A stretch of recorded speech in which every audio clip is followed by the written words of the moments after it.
ఈ ప్రభుత్వం వచ్చాక అధ్యక్ష మహిళల మీద అఘాయిత్యాలు, అత్యాచారాలు, నేరాలు విపరీతంగా పెరిగిపోయాయి అధ్యక్ష. ఇది పోలీసులు అధికారికంగా చెప్పిన లెక్కల ప్రకారం చూస్తే మహిళల భద్రత ఎంత ఘోరంగా ఉందో అర్థమవుతుంది అధ్యక్ష. ఈరోజు 16,288 మంది మహిళల్ని వేధించారు అధ్యక్ష. 10 జిల్లాల్లో మహిళల మీద నేరాలు విపరీతంగా పెరిగిపోయాయి అధ్యక్ష. సాక్షాత్తు గౌరవ సీఎం చంద్రబాబు నాయుడు గారు ఉన్న జిల్లాలోనే మహిళల మీద నేరాలు 10% పెరిగాయి అధ్యక్ష. అంటే ఈ రాష్ట్ర ముఖ్యమంత్రి చంద్రబాబు నాయుడు గారి నీడలోనే మహిళలకు రక్షణ లేదా అధ్యక్ష? అలాగే ముఖ్యమంత్రి గారి సాక్షిగానే మహిళల్ని వేధిస్తున్నారు, హింసిస్తున్నారు, చంపేస్తున్నారు అధ్యక్ష.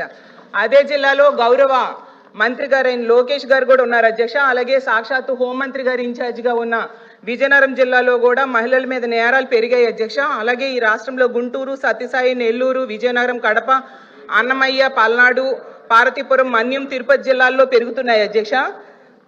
మహిళలను వేధించే వాళ్ళను, పిల్లలను అత్యాచారం చేసే వాళ్ళకు అస్సలు భయం లేకుండా